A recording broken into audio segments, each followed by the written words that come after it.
Hey everybody, what's up? BQ here, King of the Mountain Podcast, representing. Thanks for swinging by as always. Please subscribe to us wherever you are listening to us, whatever platform it is. Please, we would love to have you as a subscriber. We got Marshe Rockett coming through today for an interview. I know you guys are excited to hear what he has to say. We were very excited to talk to him, so I think you guys are really going to enjoy this great interview. But before we do so, the holiday season is rapidly approaching, and you might be one of those individuals who might need a little bit of extra cash in their pocket this holiday season. Have you thought about driving with Uber? I like to tell the story that not too long ago, I got in a car accident, and my car was completely totaled. And I was already driving 45 minutes to work every day as it was, so it wasn't as easy as just going next door, hey, can you take me to work? So I took Uber. Did so for a couple of weeks and enjoyed it so much that I became a driver of Uber. And I love being my own boss, working my own schedule, and making some pretty sweet cash while I'm at it. So I'll tell you what, if you're listening to us on YouTube or Podbean, on a Podbean website or on YouTube, just click the show notes and click my link to Drive with Uber. You can get up to $100 in bonus cash just for signing up, but you got to click on my link. You can't just go to Uber and sign up, otherwise you get no bonus cash. Click on my link, you'll go to the website, you'll see my face on there. Go ahead and sign up, and we'll get to driving. All right, let's get to the interview, guys. All right, ladies and gentlemen, boy, do we have something special for you today. On the line, we have one of the newest members of the Impact Wrestling roster and the newest member of the X-Division, Marshe Rockett. Sir, it is a great opportunity to talk to you. How is your Monday going? My Monday is going well. Actually, it could go a little bit better. I've been dealing with a lot of craziness today. You know, people just getting on, trying to light the M80 and not realizing the freaking impact I can give them. But, you know, it's going. It's going. So I got to ask, I talked to you a little bit on Twitter before this. How is fatherhood treating you so far? Because this is your only child, right? And it's a baby still? Yes. He is. He's 5 months. He'll be exactly 6 months come next week, the 26th, actually. So, but fatherhood, it is, it has its moments. It has, you know, it's like anything else. It's got its ups and its downs. Mainly the downs are when you're trying to put the baby down. So, and he keeps kicking out at 2, and it's just, it's terrible. You try to put him down for like a nap, and he's like, he's not going down. You know, I tried putting him in a sleeper, and that didn't work. So, I think I'm just gonna come off the crib the next time. Just deliver a macho man elbow and see if that takes it home. Not. I wrestle with my kids all the time, but they've started to come up with their own ways to get out of the hold. So I never even. And I think that's what he does. Like it's the funniest thing. Like truth be told, I wish next time I'm gonna have to like record it and put it like on social media, because no one believes me when I tell them this. But anytime that, you know, he goes to kick out on the baby monitor, I'm like looking at him at night, and the way his shoulder comes off the crib mat, it's almost as if he's like literally kicking out, because his legs are going and his arm is like coming off, and he like holds it there as if to say, like, you know, there's some mysterious referee saying, it's only a 2 count, you know, and he has this befuddled look like, oh, thank God, you know, it's not the 3. You know, it's crazy. But next time, I'm that's something I'm gonna have to do. The world needs to see it. Heck yeah, I would love to see that. It actually sounds really funny. I'm a parent of 3 myself, so I know how it goes. You got 3? Yeah, at least they're kind of growing up now. I mean, my oldest is 12, the youngest is 3, so it's. Oh, I don't know how you do, but you're a better man than me. I can't put myself in a handicap match. You know, I'm brave, but I like, you know, when the odds are in my favor. When it's 1-on-1, I think I stand a chance. When it's a handicap, it's no. Oh no, well, I only have 2 with me full time, so it's okay. evened up around here. All right, that's good. It's not too bad. A funny story, because for our listeners, Will is not with us today. funny story. Will was looking at the PWI 500. That's I want to say it was like March or something like that, and he was telling me and Kyle, I said, "Man, you know who would be a great signing for TNA? Marshe Rockett." And we were like, "He's already signed with the company." Like it was just a press release he missed for whatever reason. He's like, "What?" And, but it was just funny. The most random. Oh man, Marshe Rockett. It's like he's with the company, dude. Are you kidding me? Day late and a dollar short. Exactly. Speaking of that, I want to ask, what was your journey to TNA? How did you finally get here? I know wrestlers take a lot of bumps and bruises through the indies and things like that, but what was the journey to TNA? We know you have a relationship with Billy Corgan, so was that something that played into it? That played a huge part into it, actually. I mean, I've been wrestling now for 14 years. So I've been on the independent scene. I'm notoriously for the Midwest, but I've also traveled all over, like, you know, on the East Coast, down south, and I'm trying to hit up even a few on, like, the West Coast, but those have been my, like, mainstays. But, yeah, up until Resistance Pro Wrestling is where I actually met, that promotion is where I met Billy Corgan. And from then on, Billy Corgan, believe it or not, like, we were just, like, sort of like acquaintances. Like, we, you know, I pretty much, like, just showed up and, you know, he told me what it was that they were, like, looking for, and we'd go out there and do it. So it wasn't until, like, a little while after, like, I want to say, like, just a couple months after, when I had, like, a singles match. I think it was against the Cobra, and Billy looked out, and he just instantly, like, you know, I could walk to the back, and Billy, you know, pulled me to the side, and he was like, "Hey, do you have a second to talk?" I was like, "Yeah, absolutely." And he was like, "Hey, you know," that's when he was telling me how much he really liked my match, and how he felt as though,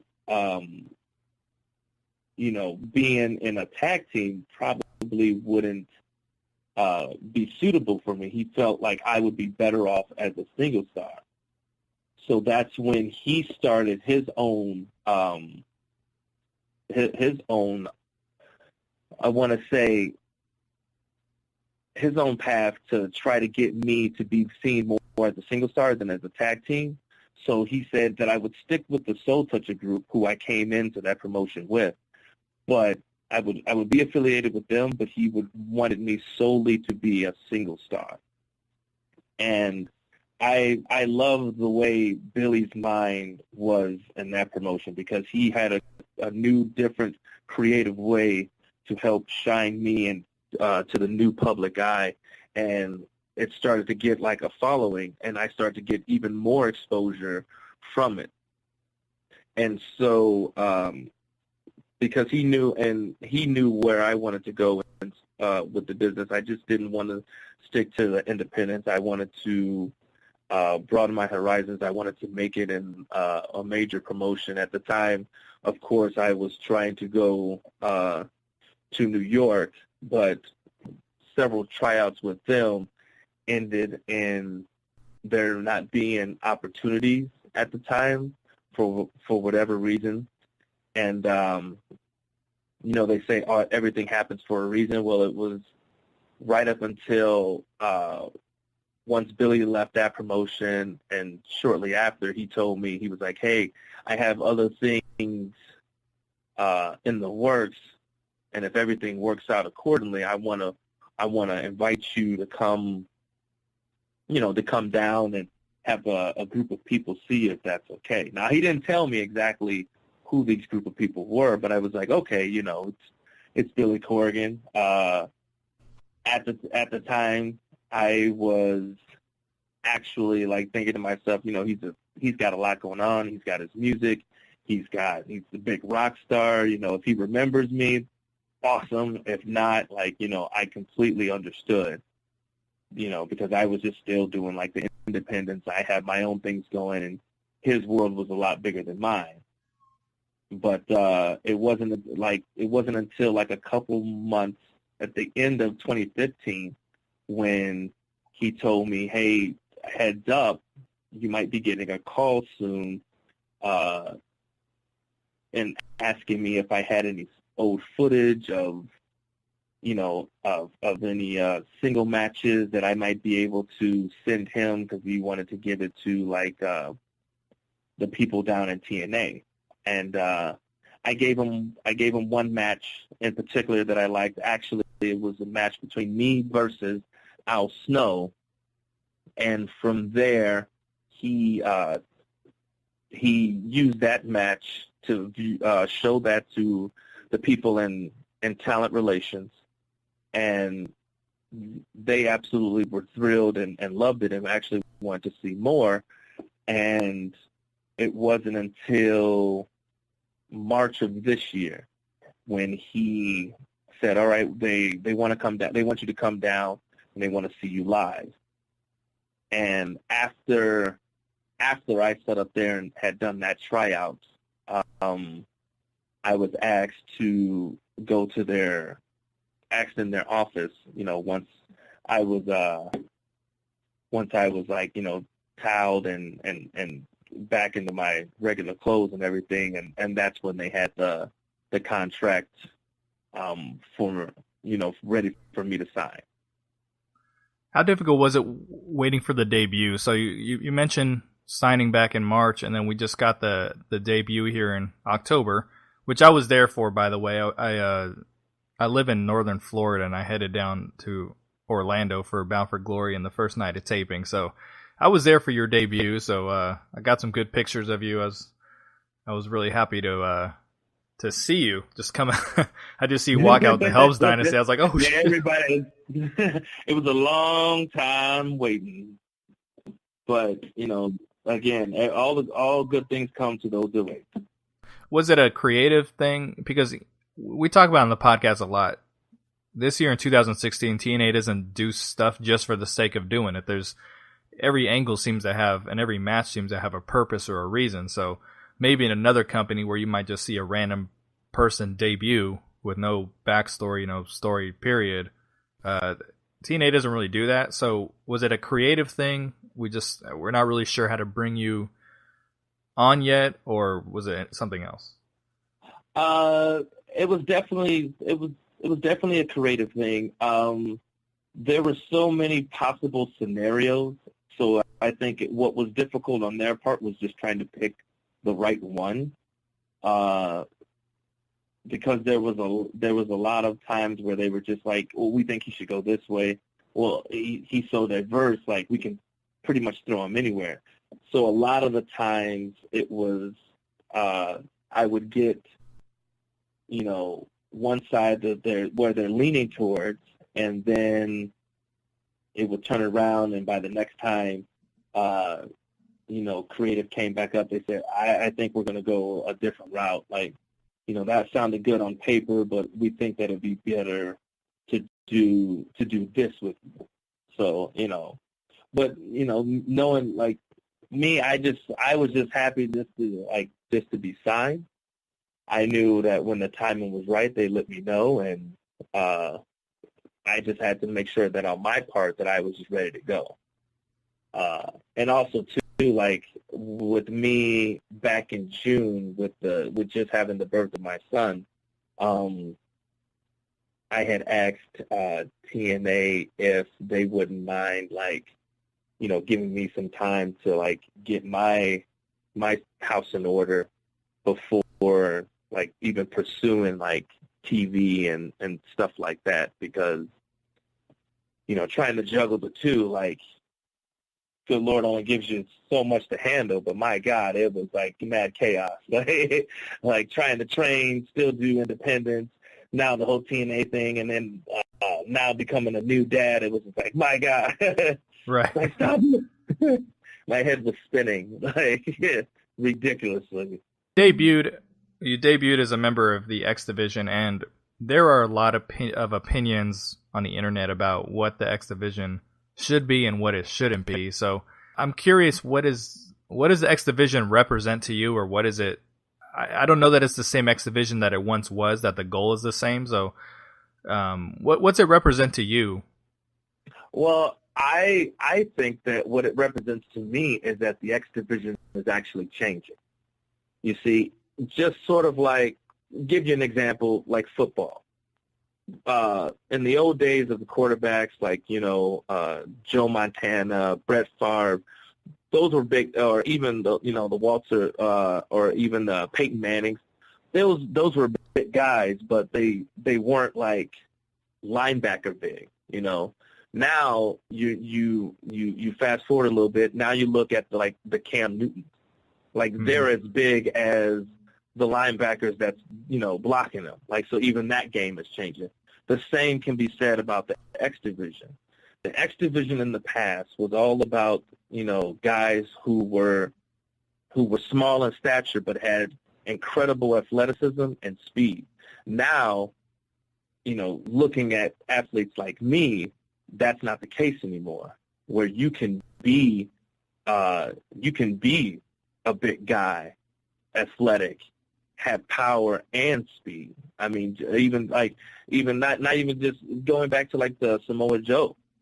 Mm-hmm. Samoa Joe was a guy who had that same caliber. It was about putting like no limits in how athletes of the X Division were changing. And I think that's what TNA is. I think that's where the X Division is going from here on out. And I think that's what's also going to make it more exciting for like fans to see. Everything is evolving, and you brought up the NFL reference. I'm a big NBA fan, and I'm 37 years old. So when I grew up, the point guard was a distributor, and now a point guard is a scorer. So no matter what it is, sports, wrestling, whatever, everything evolves. I'd like to ask you one more question before I pass it on to Kyle here. Can you explain Team X goal to us, because there's a lot of confusion in the TNA world. The TNA fully unfolded yet. Yeah, for the fandom, we're struggling to understand the concept of this. Okay. So Team X goal. So basically, it is 3 X Division. Three, well-be X Division stars, but can also, X Division being with no limits, you can obviously incorporate other X Division superstars. But it is basically 3 men who are fighting over X Division supremacy. I guess the best analogy that I could use would probably, I don't know if you guys were familiar with like the old Dragon Gate. A little bit. Where it's more or less like with those rules. Like we can still operate as individuals, but we're under our own little clique, our own little brand. With me, it's with the Helms Dynasty, and DJZ has gone off and he's gotten Braxton Sutter and Mandrews, and Rockstar Spud was doing his thing, and but it's basically where we're just trying to shake up, 6-man tags where it's not so chaotic, and actually trying to have the light shine on individuals whilst they're in the in the ring. So, and it's actually coming up with creative ways to in order for matches. Because I think a lot of the times, especially in the X Division, the matches are so fast. You blink, you're like, what the hell happened? Right. You just 1, 2, 3. What just happened? How did he did what? He flipped, the next dimension. So I think this, at least, it still keeps the pace, but it brings it down enough where the average fan can at least know what the hell happened, as opposed to asking his buddy, hey, did you see what happened? Did you, were you paying attention? So I think that's probably the best way I could describe it. All right, well, we look forward to seeing what Rockstar Spud brings to that soon. Hopefully that airs for us pretty shortly. So we're talking about TNA. We're talking about the X Division and everything, and I want to take it a step back. You mentioned before the Soul Touches. Tell us about the Soul Touches. Who were your fellow members in the group? Give us some of the history, some of your highlights, favorite moments throughout that clique. You could let the fans know who aren't familiar with them. Okay, no problem. Well, the Soul Touches we're a faction. The Soul Touchers were actually established back in 2006. It actually started off with C. Red, who was the manager, and Willie the Bomb Richardson, who were in a promotion called Elite Pro Wrestling, and they were looking for a new partner, and my name came across the board. And so from there, we tried to, we got into a feud with Acid Jazz, who at the time was a babyface. And as we were battling with Jazz, we noticed that a lot of what we were doing, ironically, was making it seem like Jazz was a part of our, looking to join like our faction. So we came up with a creative storyline where me and Willie would put Jazz like almost like these trial by fires, and make Jazz like do all of these, like, he had to win, like he had to beat a certain individual, for us to like say that he was like in, or and each time like we would make this long-dated contract that like stretched for like, I kid you not, it like stretched for like miles, and we would say nope, it's not in the contract, it's not here, it's not there. So, and the fans like really started to get behind it. So we did that for it was like at least almost close to like a year before we actually had Acid Jazz come in. But truth be told, the Soul Touchers really didn't get enough steam until it was King of Trios. Is the Chikara event, right? Because that's where Yeah. I know you guys from. I believe it was 2010, right? The King of Trios. Yes. Oh no, 2008. Because actually we did it was IWA Mid South. The Soul Touchers. We had a match at IWA Mid South, and Mike Quackenbush of Chikara was there. And right after our match, he had because that was when we were doing the whole Soulja Boy dance. We came out, and we were baby faces then. And Mike Quackenbush, again, right after our match, he came up to us and he says, "Hey guys," he was in love with the whole spiel of us dancing. He loved like the whole synchronized, the whole Soulja Boy.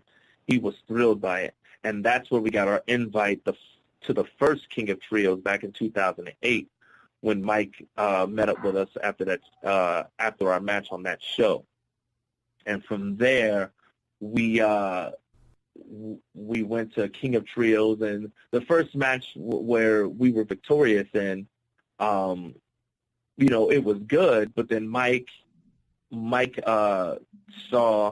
came to the back, and he was just like, Willie was already over. I mean, everybody loved Willie. He was the big man who was flying with the freaking leg drop, so everybody was just craving about him. But Mike actually came up to me and Acid Jazz and was like, "Guys, I need a little bit more from you guys, because right now Willie's the only one that they, that these people want to see. I want them to collectively see all of you. I want you guys to have this place with a please come back chant. I want these people to really want to see the Soul Touchers." So I don't know if you guys have ever talked to Mike Quackenbush, but it doesn't take, listening to that man speak, it doesn't take long to get motivated, to go out there and bust your ass, to give the, Mike Quackenbush, of all people, what he wants to see. So I think in that second match, we actually wrestled Team Fist. It was, God, who was it? It was, I'm drawing a blank. it was Grand Akuma, Chuck Taylor, and Icarus. Yes, it was those three gentlemen who then later, of course, went on to win it. But it was with those three guys that we went out there and gave one hell of a match. And in fact, by the end of it, we had all of the fans in the old ECW arena on their feet chanting, "Please come back." It was one of the most memorable and exciting moments that helped launch the Soul Touchers, into stardom. And it really helped us out in the long run, because from there, the Soul Touchers were everywhere, all over the Midwest, on the East Coast, even doing a couple shows down south. So it really, really helped launch our careers. But and from then on, we just stuck together. Like, we became our own little family. Like, there was hardly a show where you would see me and not see Willie, Jazz, or even C-Red. Like, we stuck together. Even now, to this day, you still see the Soul Touchers appearing every now and then in different promotions, and still touching the souls, the "You Go Baby Bobby" song. Yeah, with the Soul Touchers, you guys have obviously, like you just stated, you guys have been through every territory, every town, every promotion. The Soul Touchers has been there. But could you identify the Soul Touchers with the home promotion? Is there where you guys originated, one place? In my opinion, I would say that we originated in Elite Pro Wrestling. Where we got our superstardom, I want to say Chikara. But what I love about the Soul Touchers is it's not just a group, but it's a group led by a manager with C-Red, and that's just old school pro wrestling right there. We don't see enough of that stuff today. Yeah, no, that's and that's what and that was the basic premise about it. We didn't know it at the time, but looking back at it, we were just like, man, like you said, we don't see a whole lot of groups or factions where it's led by a manager and whether face or heel. Because I think that a lot of the times guys or just think that managers could just be heels, but we kind of flipped the script and was just like, no, managers can be just as entertaining and as baby faces, and be as big as the wrestlers. So we tried to change the level of the game to some degree as best as we could with that. I think we did pretty good. So, so if TNA came to you and wanted to bring in the Soul Touchers, would you be all for it, or are you more focused on your solo career, doing your own things, so to speak? I would be open to it, but I also know that too, are they familiar with the Soul Touchers? Do they know that, when they were scouting you? Oh yeah. Well, because of the whole Billy thing. Because when we came into the promotion with Billy Corgan, we came in as the Soul Touchers. So he's well aware. But I think Billy's main point was just to get me, because the other guys too, what played a factor into that was they were older, and I think some of them already had kids already, established lives, and they had a lot of other elements already going for them, whereas my situation was a little bit different. So I think it was well, we got to go with this guy because, he's already in the position. These guys would have to move some stuff around, and we don't know if they would be acceptable to it. Because when you're already kind of in a groove, it's kind of hard to get out of it, So you have to go with, like, at the time, like, what was the better choice or the safe bet. And here I am ready to go. And, the other guys would have to make some changes. Like, not saying that they wouldn't be down for it, but, So when we have somebody on the show, it's obviously our duty to do our homework on them a little and, just get a little background to you. And when I saw you come from Chicago, you're a Windy City native, I got to ask, if I go to Chicago, where am I going to get the best slice of deep dish pizza? Where are you going to get the best? Oh. The best Chicago pizza. If I come to Chicago and I'm looking for a slice, where am I going to get the top of the line? Kyle's a New York pizza guy, so you got to impress him with this one. He needs to. I don't see, and I don't know if I can impress him though, because I eat everything. Like, to me, everything is like good. You'd have to ask somebody with the specific palate. Well, Chicago's famous for the deep dish. This is big time. Yeah, Chicago's famous for a lot of things. I don't know. We got a hot dog, like, like, we got there's more. If I had to say,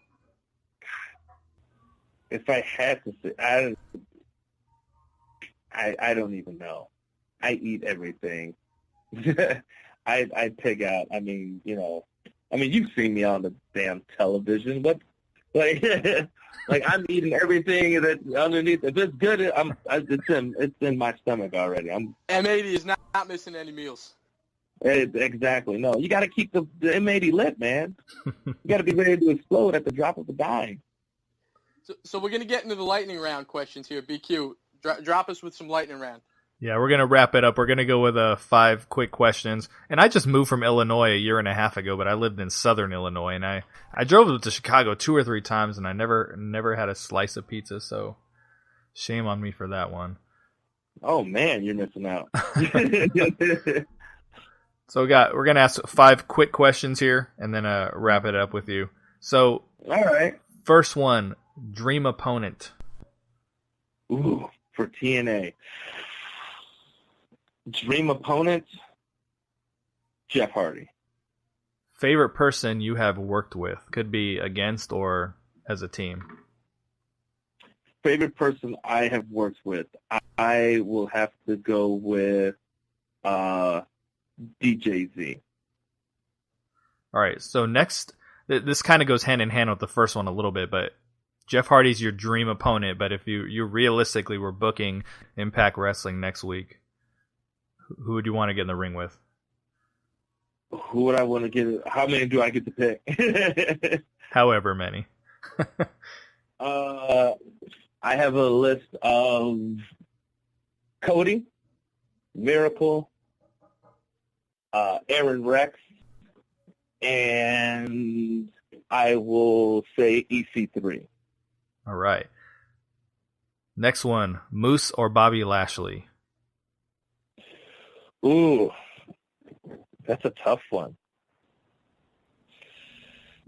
Like, who's your favorite of the two? Who you're a bigger fan of the two? Moose or Bobby Lashley? Bobby Lashley. I'd have to say I got to go with my boy Moose. I mean, he has me from jump already, from like the base of his music. So I'm already in the back saying Moose, Moose, just from when his beat drops. So even my 3-year-old does it. When we were at the TNA tapings in Bound for Glory, like he's 3, he's almost 4, but he does the Moose arm and tempo with everybody and everything. Yeah, pretty impressive. So I gotta go with Moose. All right. So last one. What will you be using for your finishing move in TNA? I know you used something that looked like a bookend at the X-Division Extravaganza, and I think you used a cutter on the Indies. Yes. I actually think I'm gonna go with like something different. I'm actually coming up with. I'm actually trying a few things out. I think it's gonna. I don't want to spoil anything, but I think it's gonna be a different variation to like. I know it's not going to be a cutter, but it's going to be something that incorporates a lot of athleticism and flashiness all in one motion. So sort of prove the people that, seem to say that I shouldn't be in the X division because I am a heavyweight. Well, I'm going to show them that I can move just as good and just as swift, as those X division guys that are there now. Hell yeah, cool. We're looking forward to that. Well, that does it with our conversation with Marshe Rockett this evening. Thank you very much for talking with us, for chatting with us. I know you got a family time coming up here in a second, so we really appreciate you speaking with us. I appreciate the opportunity, guys. That'll do it for our interview with Marshe Rockett. Hope you enjoyed it. He will be coming back on the show hopefully sooner rather than later for a extended interview.